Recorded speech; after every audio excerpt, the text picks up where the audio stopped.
Welcome to Ditch Disordered Eating with Dana, where we learn how to build a healthy relationship with food. What if you could wake up every day and didn't have to think about food or your body? What if you woke up and thought about all of your potential and the ability to focus on your goals in life? Hi, I'm your host, Dana Wells, registered dietitian, nutritionist, and counselor. Together, we will explore different types of eating disorders and how to improve our negative cognitions with food. Stay tuned. Ditch Disordered Eating with Dana starts now.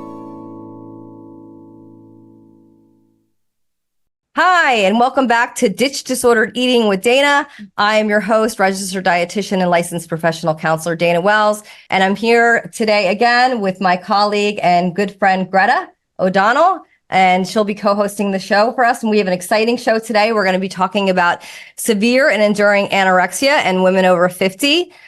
Greta, do you want to introduce yourself really quickly? Welcome you to the show. Hi, I'm Greta O'Donnell, registered dietitian specializing in eating disorders, and I'm so excited for the episode we have for you guys today.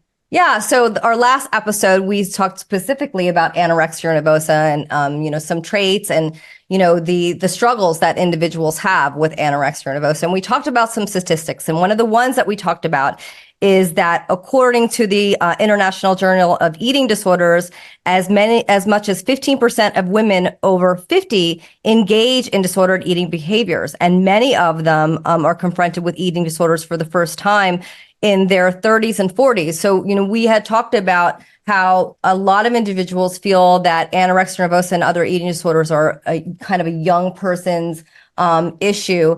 And many individuals do struggle with eating disorders when they're young and have a full recovery.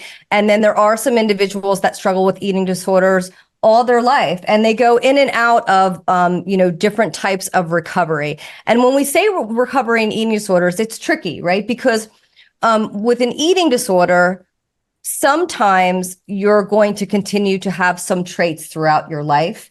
And that doesn't mean that you're not in recovery. So what we feel at our practice, recovery from an eating disorder means is having a fulfilled life, being able to function without being preoccupied constantly with your body, having a healthy relationship with food, being able to eat a wide variety of foods again. But sometimes we still see things such as, some restriction or some over-exercise. And it's a battle. It's tricky. I still kind of catch myself doing some body checking sometimes and things of that nature. So, it's really just about having and feeling more freedom with food and behaviors, and also reducing that anxiety and that depression and the overall kind of weight that anorexia nervosa and other eating disorders come with you. So we are so happy today to have a special guest on our show, which is a client of mine that I've been working with since 2018.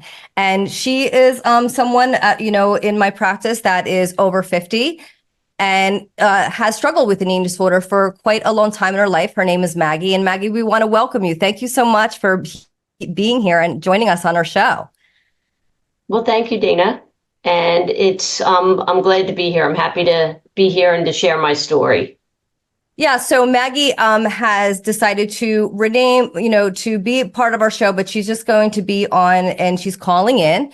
And so, we're going to talk a little bit about Maggie's story and, about, severe and enduring anorexia. And Greta, do you have anything to add when it comes to severe and enduring anorexia that, people can relate to or Maggie can relate to? Some of the questions, like I talk to my clients about that have severe and enduring anorexia, is quality of life.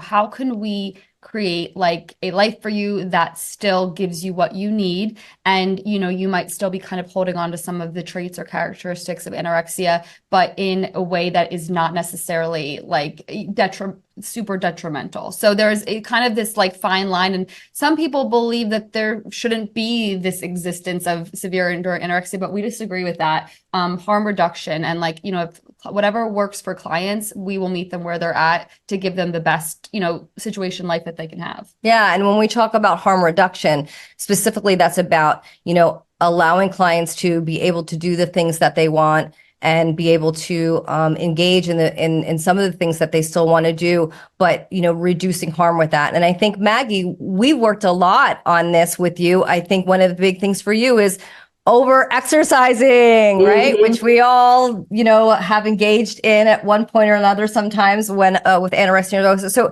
Maggie, if you could tell me or tell us a little bit about, your story and your journey and some of the work that we've done together and how you're doing, and, tell us a little bit about you. Sure. I think most of this goes back. The first time I can kind of remember perhaps having an eating disorder, and this is all, of course, in hindsight, I was probably in 8th grade. Mm-hmm. And I really never felt pretty enough, good enough. So I remembered, I kind of, when I think back, and that was quite a few years ago, but being in 8th grade, and that's when the occasional binging and purging occurred.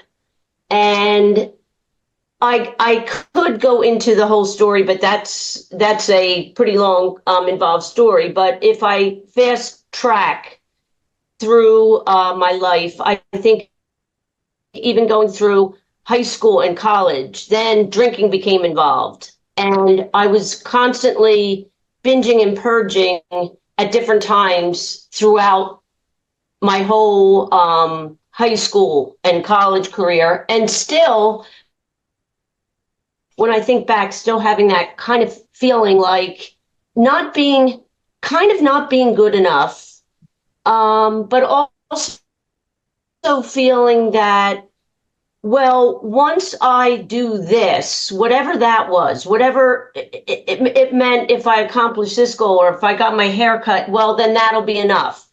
And then there was always something else. Like it was always this empty, this thing that I was trying to make myself do so that I would then be caring enough, kind enough, good enough, pretty enough. And I think I was just chasing it for a long time. Fast forward to being out of college, a first marriage that was volatile, and again, alcohol was involved, binging and purging periodically through that. After that time period, I decided that drinking was not a good thing for me. I met somebody new, and I just realized that I couldn't do that anymore. So I pretty much stopped drinking. And I want to Then, jump in there, Maggie, just for a sure. minute, because Maggie, it's so important that, these are the things that we've been talking about in our show, so, drinking and being not good enough and chasing the next thing after the next thing, that's after the next thing. We see that in all sorts of eating disorders. And to be able to recognize, as Maggie did a little bit later on in her life, that these were just more behaviors that were really causing you to ignore what was really going on, right? And, the fact that you share with us that it started at 8 years old and then kind of just manifested into new different kind of things, right? The binging and purging, right? So first it was, just with, restricting food, and then it was alcohol, right? And then getting rid of things, throwing up, right? And so how eating disorders can start with one thing, right? At 8 years old, not thinking you were good enough, pretty enough, right? And then getting into toxic relationships, and then that really waning on your self-esteem, and then getting into alcoholism or drugs, and then that ends up really bringing down your self-esteem. So the thing with eating disorders and the mindset is that they snowball into one thing to the next, and then you're left with all of these things, right? And so I think it's incredible that you were able to recognize and recover from your alcoholism, which was a huge feat for you.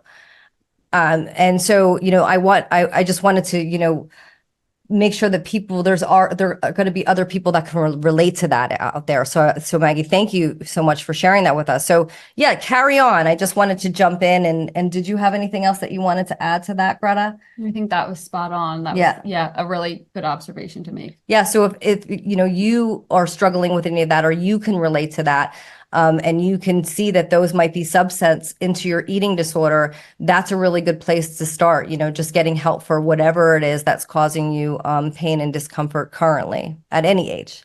So Maggie, please go on. Thank you. This is so informative. After once I stopped drinking. And I had always been pretty athletic, like even going back to grade school and elementary school. I was always one to play in any of the sports that they had offered. So I decided I started to get into running. And it was more or less recreational jogging. Then I met up with a lot of other people that were runners, and I started training extremely, extremely hard, and actually started becoming extremely fast and competitive, especially, for my age. And like everything else I tend to do, I went from recreational running to, well, I think I'll start running marathons. So I started training and working really hard and running marathons. While I was doing this, the more I trained and the harder I trained, the more weight I lost, the faster I got. And it kind of became a cycle. And I could almost, looking back, feel myself saying, the thinner you are, the faster you are, the more you're going to achieve. You're going to get that recognition. You're doing really well. And I just started getting into that whole mindset. And within that mindset also came I need to eat healthy. So anything that goes into this body needs to be the healthiest thing, which all in all consisted of really nothing, because I started cutting out everything that had fat into it, because in my mind, fats weren't healthy. And that included like condiments, like anything that that in my mind had fat was bad. So my eating and training and during this time, I was training really hard. I mean, to run a marathon, I was miles and miles and miles a week, and I was eating.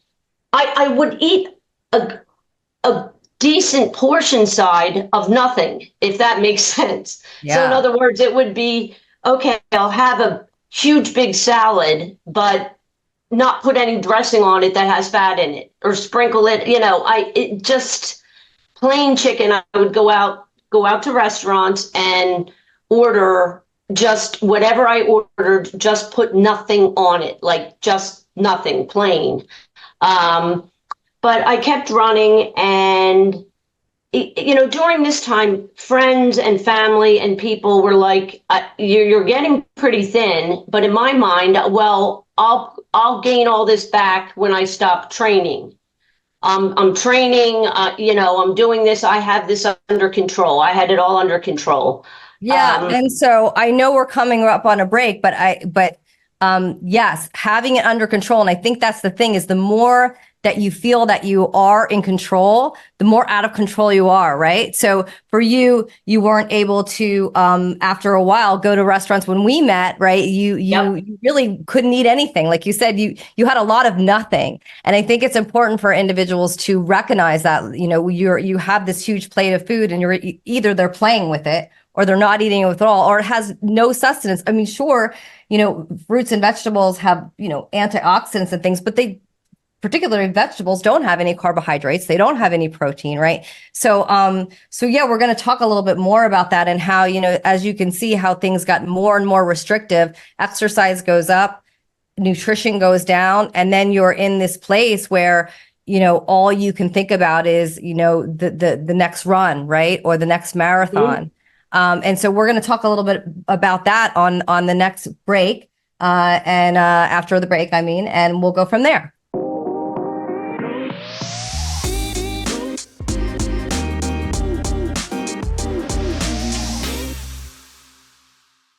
Hi, and thanks. Welcome back to Dish Disordered Eating with Dana. I'm Dana Wells, registered dietitian and licensed professional counselor. This is my colleague, Greta, and co-host, registered dietitian. And we're here with my client, Maggie.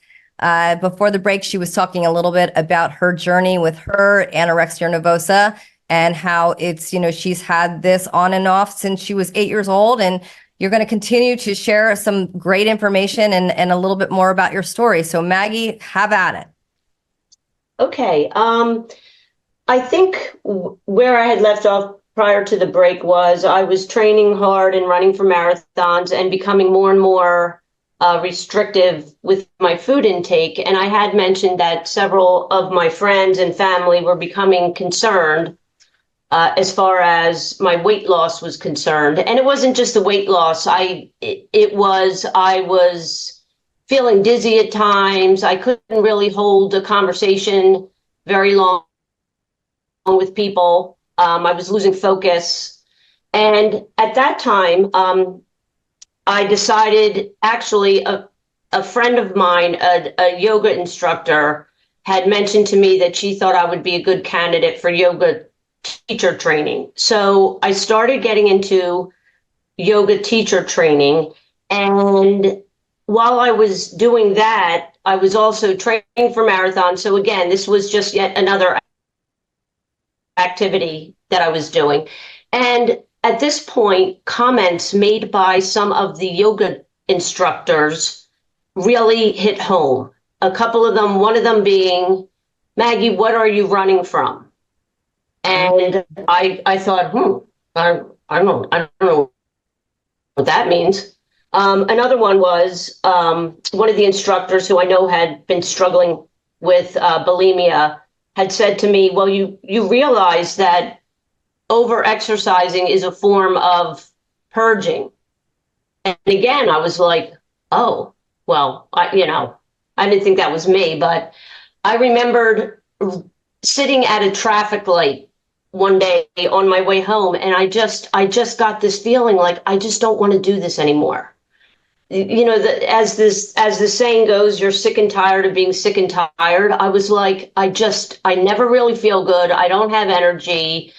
I just don't want to keep going on like this. I became increasingly impatient, couldn't sit still. So that feeling, and with all the things that people have been saying, and it all started resonating. And I believe the grand finale was we were supposed to go to a 4th of July picnic, and any event that had food involved in it was always a big time trigger for me. So there was almost always a breakdown of some sort prior to it, sometimes several breakdowns. And I mean a physical, like, I'm too tired, I don't feel good, I can't, it's going to wreck my train plan, I can't go, that type of thing. Well, this was prior to a 4th of July get together, and I was having a breakdown, and I went to get off of the sofa, and I stepped on my dog, and my dog bit me. And at that point, I was very angry at and upset at the dog. I went into the bathroom, and then I'm like, this is it. Like, it's not the dog. How can I be upset with the dog? Like, this is it. Yeah. He needed to bite me. Yeah, that was your wake up call. I stepped on him, and it was my major wake up call. Yeah. And my husband came into the bathroom, and I said, I just can't do this anymore. Like, I really, really need help.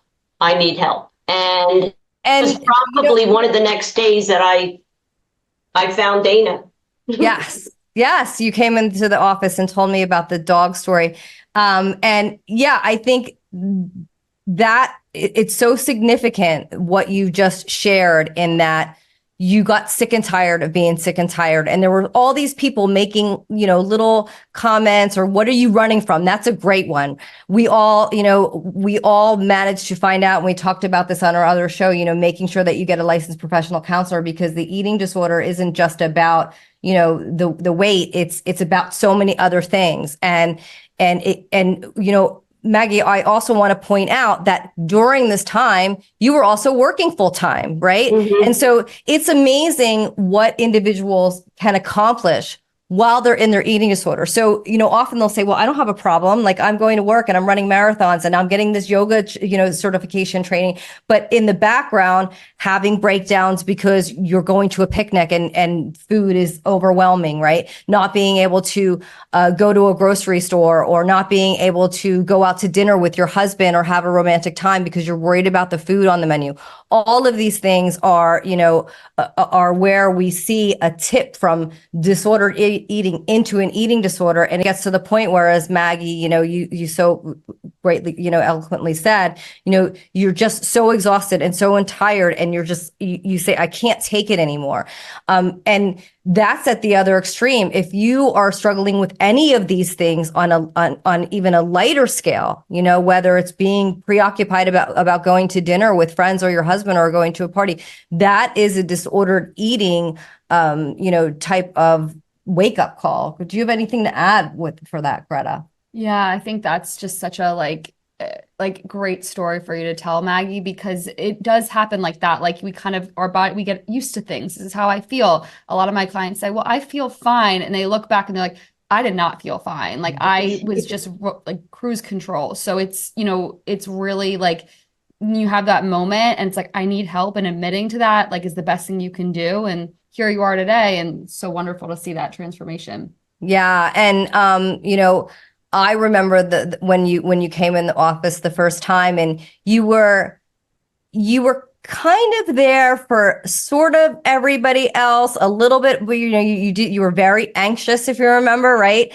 And you told me the story about the dog and how the picnic, and you said, I really don't want to live this way anymore, but you really didn't know where to start, and you really were very fearful about what to do and what we were going to do together. And I think that was really hard. I felt for me, with all of my clients, it was really establishing a level of trust. What was it like for you to come to a dietitian? I mean, it happened to be me, but just for the first time, what was that? What were those first couple of appointments like for you? And what were the things that worked well for you? And what are the things maybe that didn't work for you? Could you share a little bit about that with us?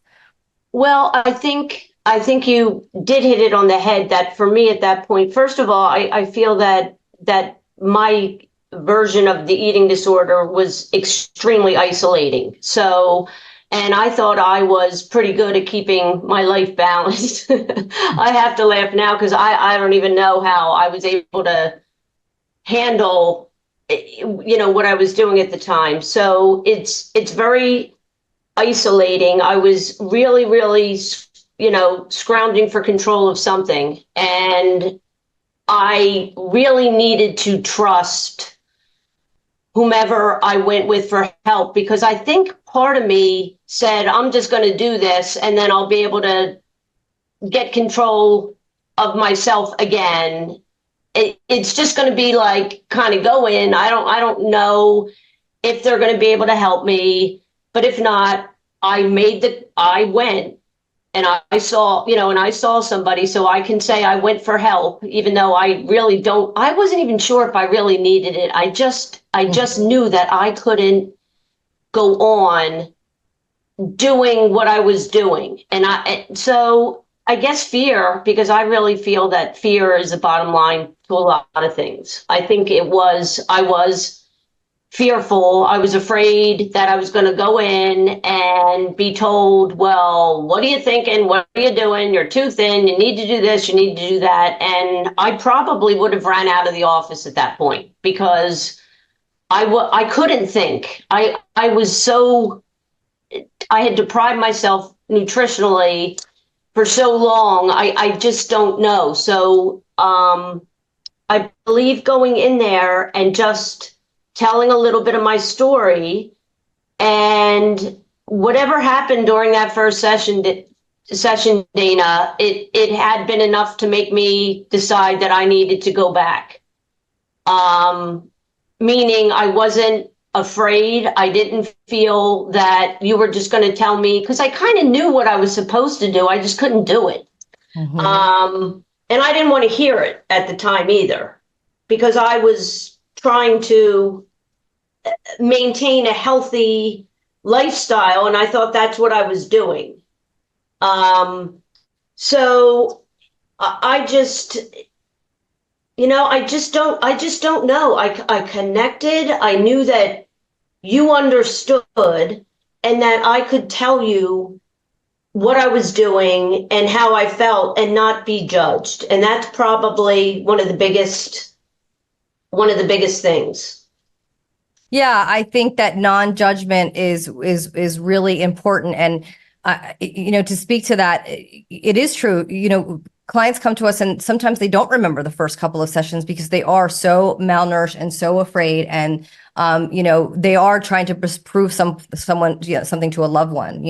And so we really don't talk about nutrition a lot of time in the first session, and we really just kind of say, why are you here, and what's going on, and try to approach it in a way that, how can we help you, what has brought you here, and what are the things that you would like to see happening. And sometimes they're just like, well, my family's concerned, I'm not really concerned, I've got it all together. And then we might point out a couple things. Well, what have you been struggling with? How many foods can you eat?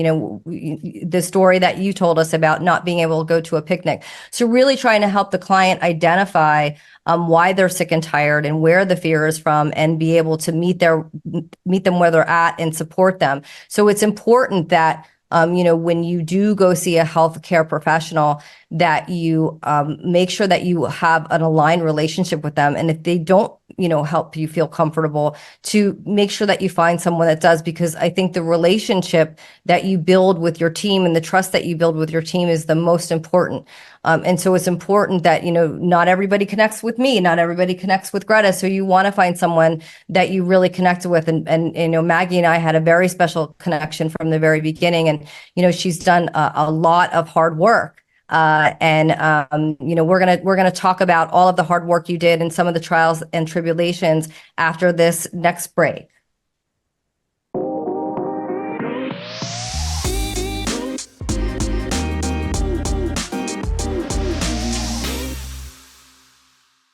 Thanks, and welcome back to Ditch Disorder Eating with Dana. I'm your host, Dana Wells, registered dietitian and licensed professional counselor.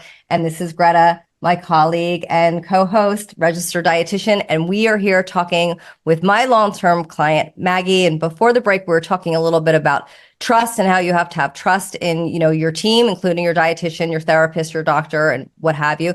And we thought that we'd come back and talk a little bit more about, the trials and tribulations of having anorexia nervosa, and what other things helped you in your recovery that we kind of did together. And I also want to touch a little bit about the things that you still struggle with, which we know is your favorite thing, which is exercise. So Maggie, if you could kind of just speak to what are the things that you found helpful, and what are the milestones that you felt that you hit with our work together? Sure. I believe that one of the things that, and again, this is in retrospect, when I thought about it, is in one of the first few sessions, I don't remember if it was the first one or not, but you had given me a suggested meal plan. And the meal plan did not have calories on it. Well, it didn't matter anyway, because in my mind, I knew every calorie of everything, I think, anyway. But you had given me a suggested meal plan, and you had said, because again, like, major trust factors involved here. And as soon as I thought a meal plan was coming, I was like, oh, here we go. Yeah. But the meal plan was a suggested one to get me into a safe place with my eating. And once I realized that it wasn't I'm going to fatten you up in a couple sessions type thing, mm-hmm. I really followed it to a T. And I think it just really made me realize how what I thought I was doing that was healthy, and how much I thought I was eating, I was way off.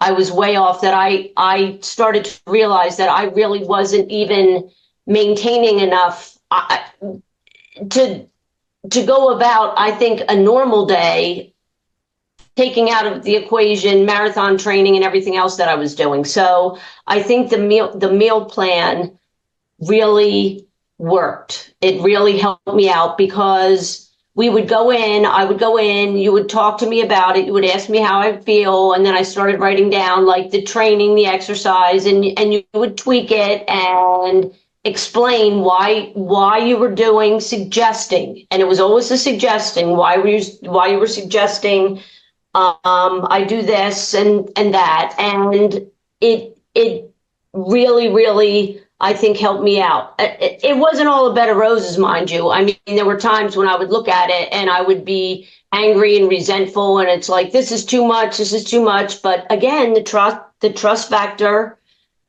became involved, and I'm like, okay, I don't want to go back. I got to keep like moving forward. I don't want to go back to feel how I had been feeling.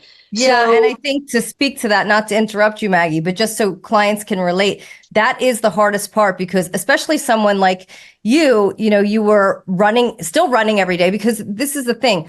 When Maggie came to see me, I was not going to take away the things that she felt were very important to her. And I knew that if I just said, you have to stop running and start eating, that I was going to lose her. And so there was a lot of give and take. And there was a lot of explaining. She would come in and you would say, oh, I had this, and this. And I would say, well, yes, but you're running this much and, you're at a deficit.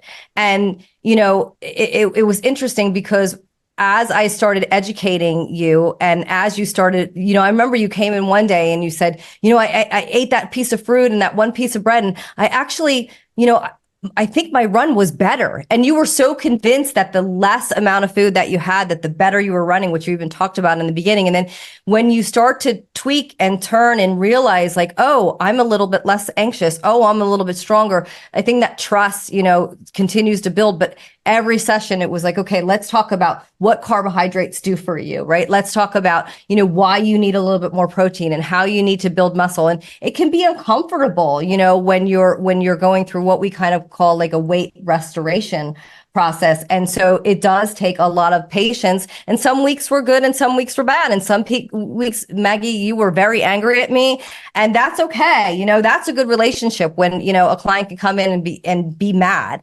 That means that you're getting somewhere, right? Do you have anything that you wanted to add to that really quickly, Greta? Yeah, just to the point that like progress isn't linear. That's what we say Absolutely. to a lot of clients. It's not going to be like every week you come in a little bit better, a little bit more nourished. There's going to be moments of like, I don't know why I'm doing this. I don't think I'm stagnant, and like understanding that that's just part of the journey. Yeah. Yeah. So yes, thanks for sharing that, Maggie. And so carry on. I didn't mean to interrupt you, but it's important that we kind of, make sure clients can relate to these things and understand.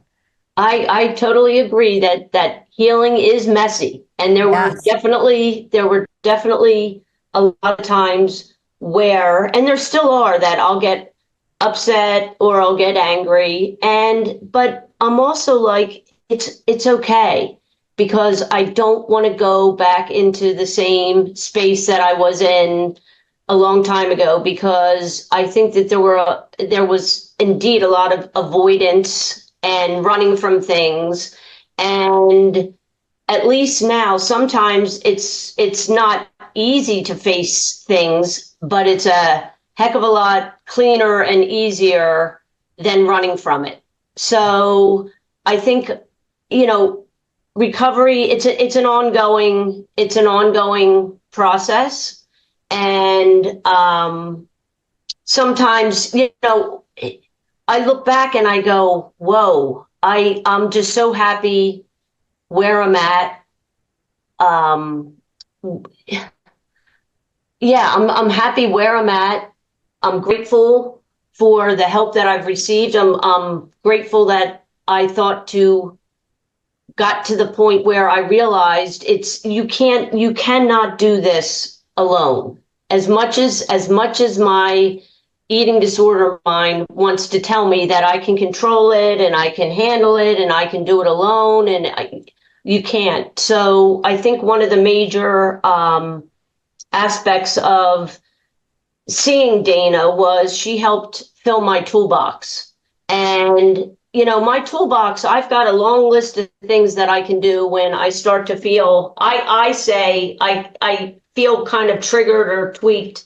So I'll know I can call somebody, I can meditate, I can breathe, I can text Dana, which Yes. still occurs. Yes. And for me, it's almost like there's always going to be a thing, but the things have become a lot less dramatic and a lot more realistic.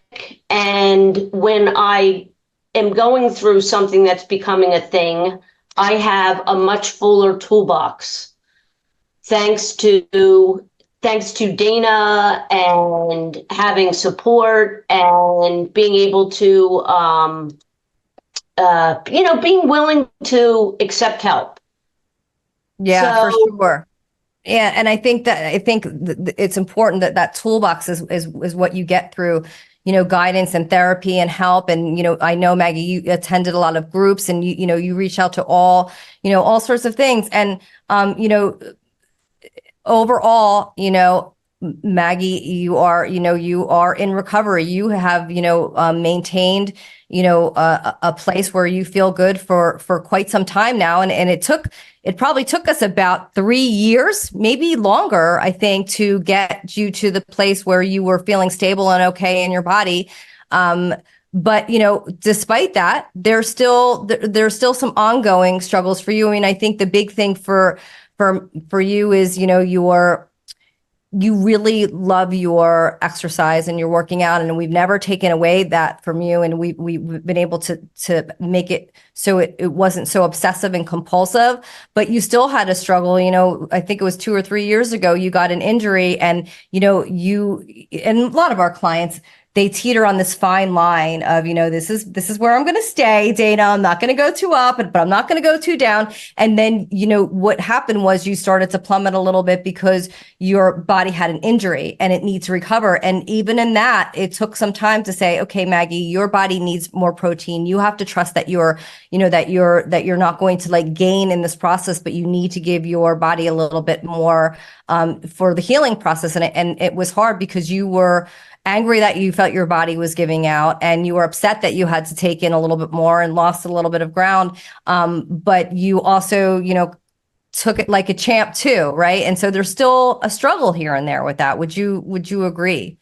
oh, totally. I mean, it's still, I ride that line where I'll just decide to and it happens slowly, I think.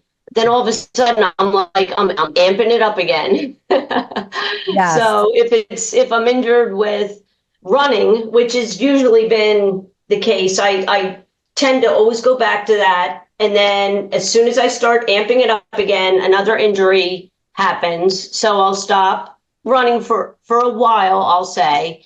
And then I start doing something else, like riding the bike, which is a lot friendlier on my joints, so that's a good thing. But next thing you know,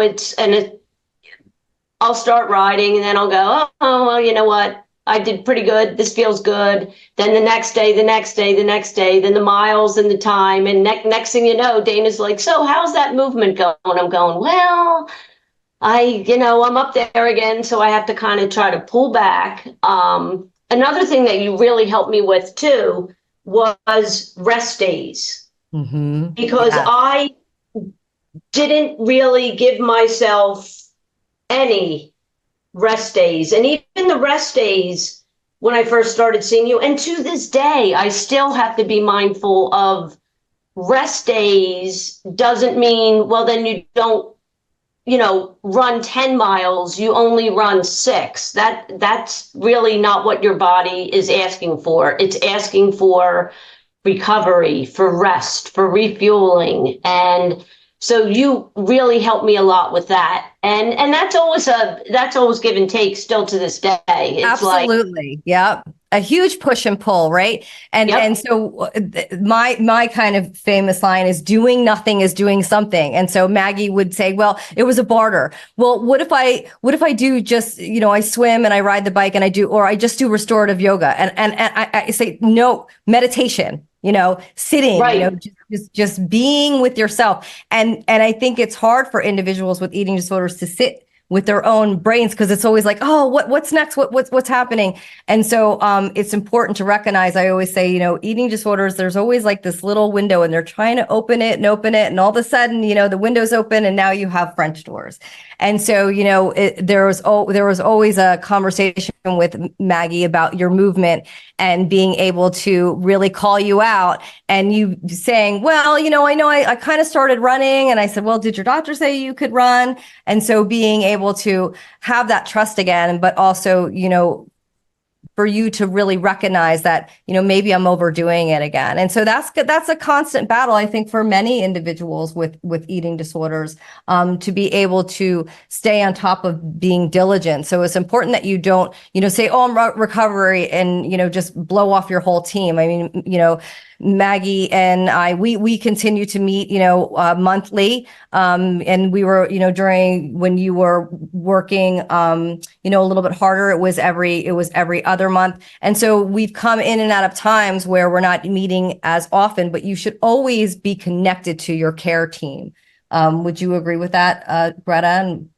Yeah, absolutely. I think it's really crucial to be able to have that like space to go to when you find even like, I had a client that reached out to me the other day, and she was like, I've been wanting to go on the scale, and she hasn't gone on the scale in months. And I'm like, let's meet tomorrow. Let's chat about this. So, having people that you can, when something's coming up, and you can talk to them about it, and you're not going to be in trouble, but they're going to work through those emotions. I think that's so good to have. Yeah. So thank you for sharing that with us too, Maggie. Such a great story. And I know we're just winding down. So is there any last thing that you would like to say to an individual that's struggling over 50 with an eating disorder, Maggie? That you're not alone, that there are a lot of other people that are going through the same struggles, and that you can get the help that you need, and you can recover. And as I said, healing is messy, but it is such a better place for me to be in. And I just, you need to fill your toolbox, and you really can't do it alone. You really can't do it alone. And I realize now that, and I hadn't realized it when I was in the really, I don't know how you say it, just right in the middle of everything. I physically and mentally couldn't even listen to what people were trying to help me and to do. And I realized that when you go to a trusting, person, and get the help that you need, that you will find clarity. Great. Well, thank you so much for being with us today, Maggie and Greta. Of course, always thank you for coming. And, this is just a great episode, because we're able to share with you someone that's been successful and gone through trials and tribulations. And there is help out there for eating disorders. And it is a very lonely place when you're in it, but there are resources and help. And, we hope that this is helpful for you, and you can reach out to us anytime. You can reach me at RD@anew online. You can look up Greta O'Donnell and Dana Wells, and we're here to help, and we're here to help you find individuals in your local area. So Maggie, thank you again. I hope you have a wonderful day, and thanks everyone for joining me today. Good night. Thank you. Thank you for tuning in. You have been listening to Ditch Disordered Eating with me, Dana Wells. We have been discussing different types of eating disorders. Tune in every fourth Monday of the month, 10 a.m. Pacific, 1 p.m. Eastern Time on Transformation Talk Radio to find out how you can free yourself from negative cognitions related to food and your body. You can have a healthy relationship with food. For more resources and guidelines, connect with me at my website, anewnonline.com. That's ANUE online.com.